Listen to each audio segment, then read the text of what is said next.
I'm Daniil Fedotov. I'm a senior open source engineer in Conf42, and today I'd like to talk about how can we use cloud native approach and tools to organize data protection in our applications deployed in Kubernetes.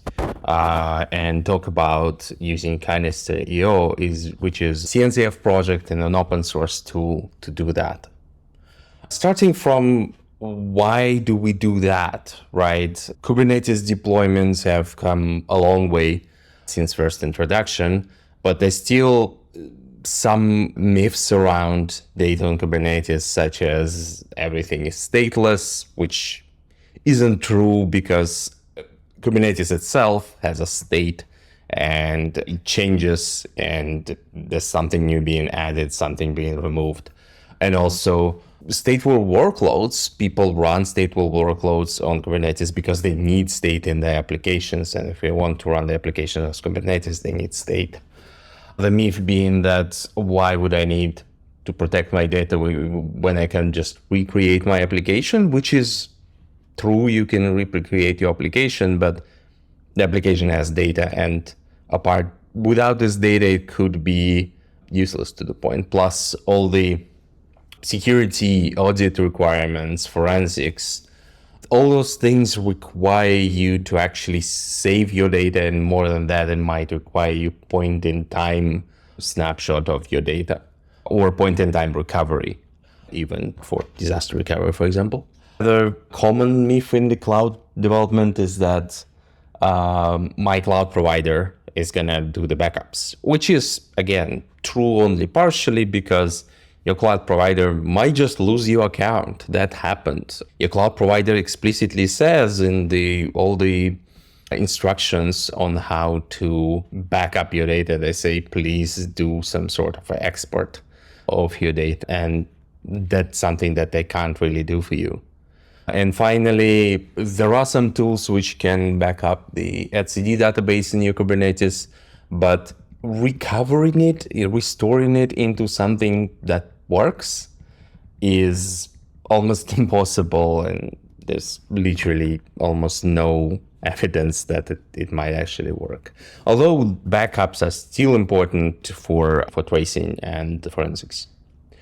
With all that, amount of data we have in the Kubernetes deployment and cloud native deployment is growing. More and more users are adopting data services, volumes, databases on the Kubernetes over time. And one of the most common applications on Kubernetes is Redis, right? Or Postgres or Elasticsearch. All of these things need some sort of a data storage, disks, etc. And people actually run those. So this is something that you want to do, and this is something that really needs management because all of this data is running on disks which are vulnerable, which needs to be secured for many reasons. And finally, another thing that another challenge that we're facing with cloud deployments is that in order to follow the 3-to-1 backup rule, which says that you have multiple copies, have them in different media, and you have them, at least one of them is off-site. This is additional challenge for our Kubernetes deployments because we need to move data outside of the cluster that we actually running on.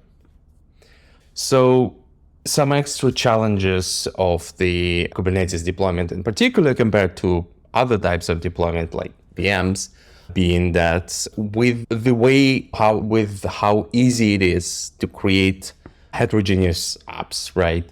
You can run microservices, they can have access to some data services, they can span over multiple domains, have many moving parts, use different cloud backups, cloud scans. So managing all these backups, which could happen in your cloud infrastructure, or which may not happen in your cloud infrastructure, managing disks, managing the workloads and application lifecycles, such as your application can actually be slowed down and backup can be performed and an application can be restored again. This is all getting more and more complex as we actually have very different ways of deployments for our Kubernetes application and the ways that our deployments access the data.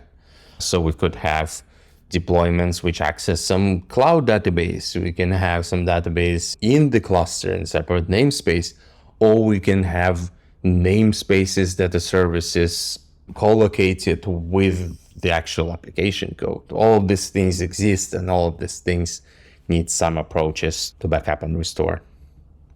And on top of that, there's another challenge, which again, being more and more pronounced with the Kubernetes, more microservices, is that we can't just have a VM with all of our application slow down, shut down, data collected, and restarted, right? We have all the microservices. So running things like application-centric backups, in which your application should be consistent with your data backup, in which you can have multiple data storage, all backups taken at the same moment, that becomes a challenge. And a lot of tools that we have in the cloud services, they will just do one thing, like an RDS snapshot or volume snapshots in Kubernetes or in the cloud providers infrastructure. So how do we manage that, right? And to manage that, I'd like to introduce the Canister. Canister is a product created by Kasten. It is currently CNCF sandbox project, so it's officially a part of CNCF org, and it's moving towards an incubating stage. What Canister contributes is essentially a framework which is open source, which can be used by anyone, and which can have integrations with all these different data services and different data storages. And these integrations can be shared between different organizations, and they can be reused between different organizations. And this really just putting a standard on the Kubernetes, a soft standard, I would say, similar to how Istio was introduced as a soft standard, to just teach people how can they organize the backup and restore process, and give the tools out of the box. Here's your tool how to back up the Postgres, for example. How does it work? So how can we achieve all these things with application consistency, with supporting multiple topologies and multiple services, right? How would you do that in home, in your custom bespoke scripts? You would have a script which would call all the data services, disk APIs, and they will perform some sort of a snapshots in operation, and then it will collect all the data, all the artifacts from them, present them in some way. Then you need to run the script somehow, somewhere, and at some point in time, and then you need to store your artifacts somewhere. What Canister does, it moves that to Kubernetes. So what we have there is a bunch of custom resource definitions, which is a way that you can interact with Canister. First one being the blueprint. Blueprint is a description of how do you want to perform a backup or restore, such as I want to, let's say, scale down the application. I want to back up the disks. I want to back up the database. I want to scale up the application. These are several phases you would have in your script. They just describe in a slightly different manner in the blueprint.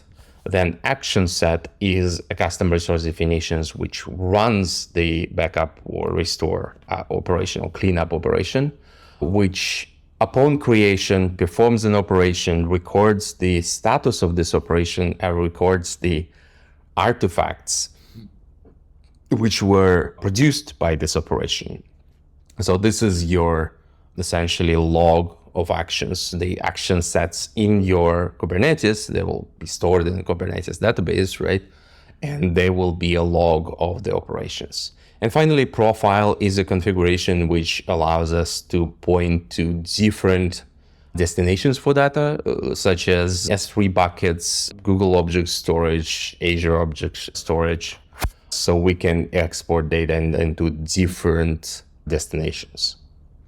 Now, this is roughly how it works, right? Your blueprint describes what kind of actions do you need to take. You would create an action set. Canister controller will pick this action set up, find the blueprint, build an execution plan, run all the operations on Kubernetes runners. Operations would do some extraction of, let's say, from MySQL app or some application, some data storage, and they will save it into some object storage. And finally, they would report the status at the artifact back to you, to the action set, so you can read it from the action set.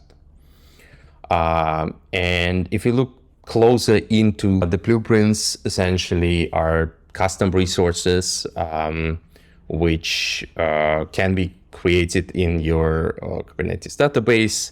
There are some example blueprints in a Canister repository.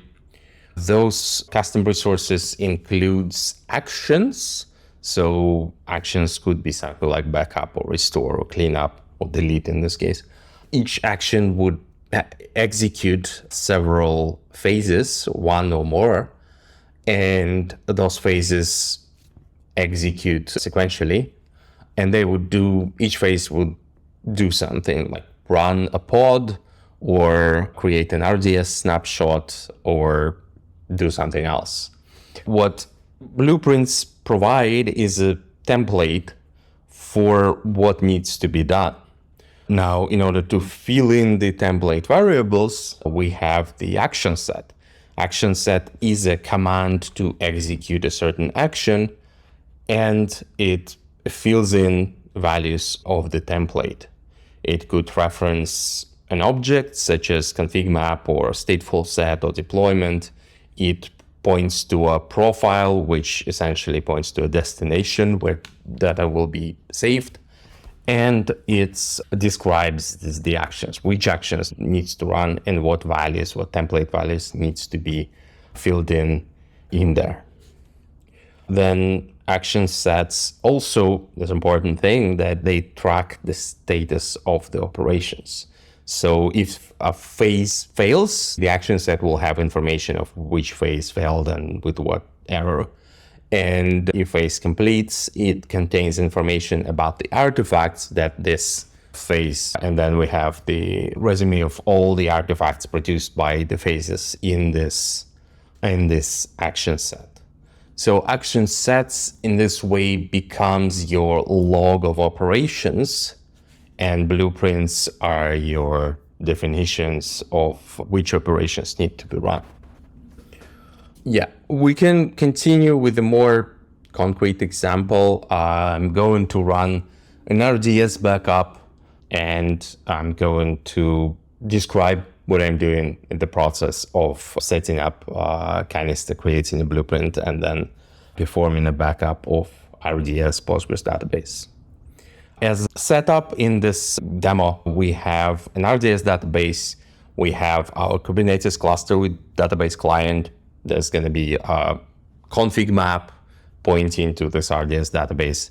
Then we'll have Canister installed in the Kubernetes cluster, and this Canister would have access to an S3 bucket. Important note here that although we use S3, it could be actually any object storage. It was just easier to set up for the demo, but RDS and S3 in this case don't really have to be in the same cluster, in the same data center or anything. These are separate things. Or S3 could be not S3, but Google. And okay, let's run the demo. I have it pre-recorded, so sorry for the aspect ratio and for the mouse movements. As mentioned, we have an RDS database, we have a Kubernetes cluster, we have our test app deployment, and We have our S3 bucket, which we want to actually save our backups to. So now let's populate some data into the database. Let's have some just Postgres tables. We have some data we want to protect. So next step would be to install Canister, which is pretty straightforward. What it takes is just install a Helm chart, and it's pretty standard. So we have our Helm repo, then we have actual Helm release installed. We create it in the Canister namespace in this case. All the defaults for Canister usable out of the box.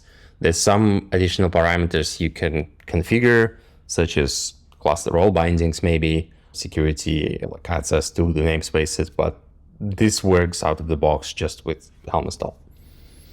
We see there's an operator running, and we have a few custom resource definitions, such as blueprints, action sets, and profiles that we're going to create as a part of this demo. So in here, we create a blueprint, which is, in this case, we take it from Canister repository. Ideally, you would maybe take some example blueprints as an inspiration and create a blueprint for your infrastructure, because you might have more than one moving part. You might want to actually coordinate. So one executes first, another executes next, etc. But blueprint here was created as a custom resource. It's there. Now our cluster contains information how to back up RDS databases. And as you can see, it's all template variables, which needs to be filled with the action set.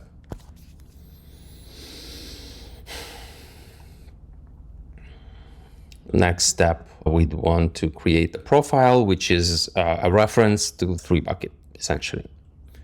And profile ID, we'll need that just in order to reference it from the action set. That's why I'm creating profile here in the demo. Finally, we want to create an action set which will perform a backup operation. So as soon as action set is created, Canister controller will perform the backup operation. In this case, we're using Conf42 tool, which comes with Canister, which is just a helper tool to create custom resources. It's all it does. It's just more convenient to do it with a bunch of parameters than to create a YAML file with all the definitions. That's why we're using it here. But you can create the YAML file with the definitions and with the right spec and just create it as normal Kubernetes resource.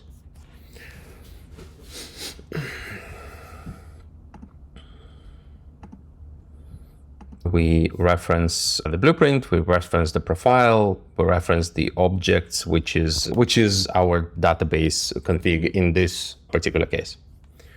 In some other cases, it could be a deployment or a stateful set, for example.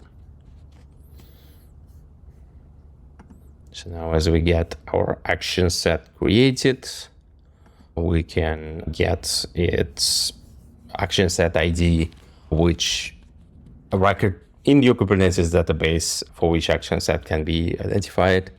Pretty useful in order to create or restore, for example, from backup operation. And we're going to look into what's going on in there while it's running.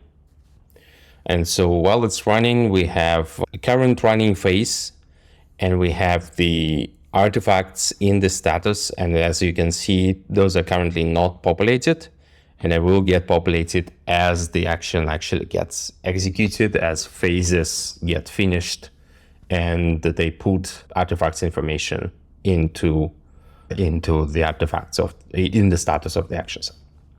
So here, when everything is completed, of course, I did some editing here because this particular action runs for some time. After it's all completed, we have a state complete. We have the time when actions were each phase was executed, and we have artifacts which were produced by all these phases. So this is our complete operation. So we could take the artifacts and combine them with a profile and the blueprint to then create a restore operation, because this action set contains everything you need to know about the operation, like what blueprints was there, what profile, where do we send the data, and what was the artifacts named, and also when it was executed. So this is like full information of the operation. So in the S3 bucket, now we have this file, which is our artifact that we created from this operation.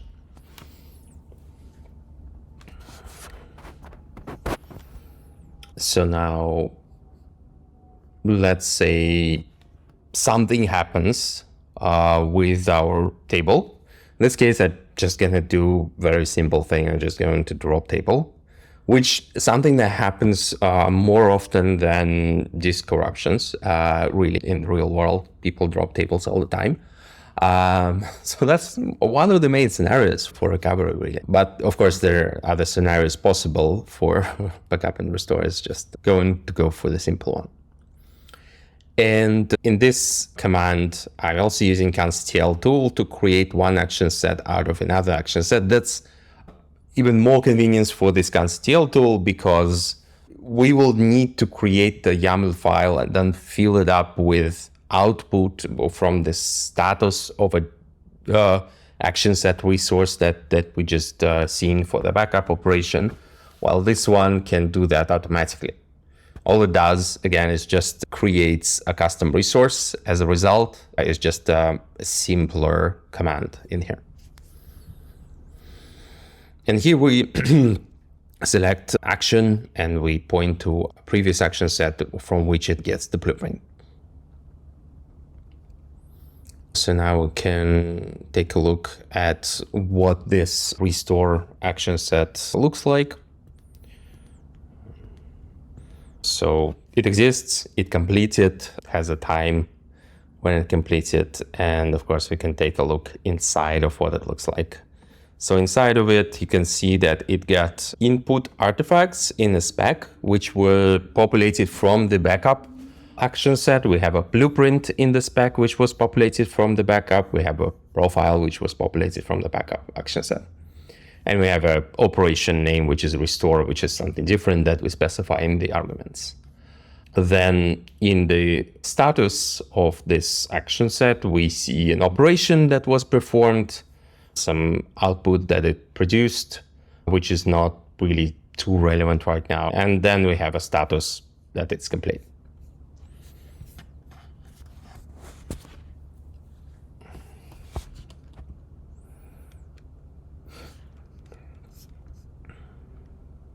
This is our restore operation session.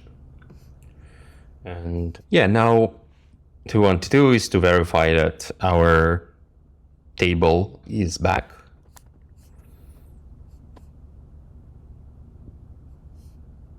I'm gonna just check the table.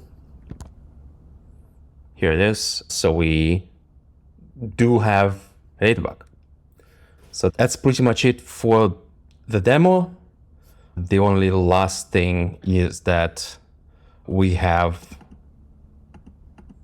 the action sets in our both action sets for backup and restore in our Kubernetes database. So this is our log of operations, and it contains all you need to know about what was performed, right? It has a reference to blueprints, it has reference to artifacts, a reference to profiles, and it has a log of all the phases that were executed. So that's okay. Let's go back to the presentation. So what we just did, right? In this demo, we created an RDS snapshot. We exported it to an object storage, S3 in this case, but could be something else. We run everything, all the operations in the Kubernetes runners. So we don't need any provision any new machines or run anything locally.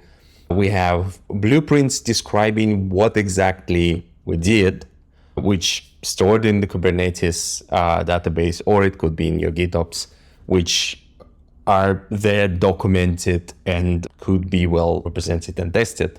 And we have all the operation log in the form of action sets. So all the action sets give you an idea of what was running. So this way, what was running, what was the output of it, when it was running, so you can really have a holistic view on your process of backup and restore for your application, designed specifically for your application using blueprints.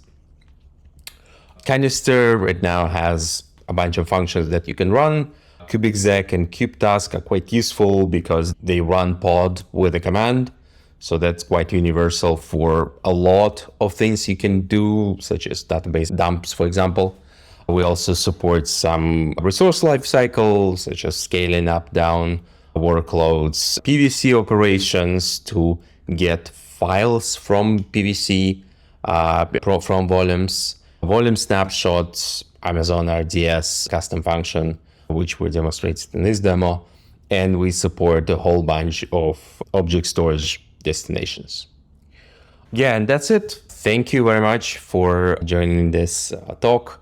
Here's some links for our GitHub repo and our Slack channel. Please take a look, download the blueprint, try it out yourself. Thank you.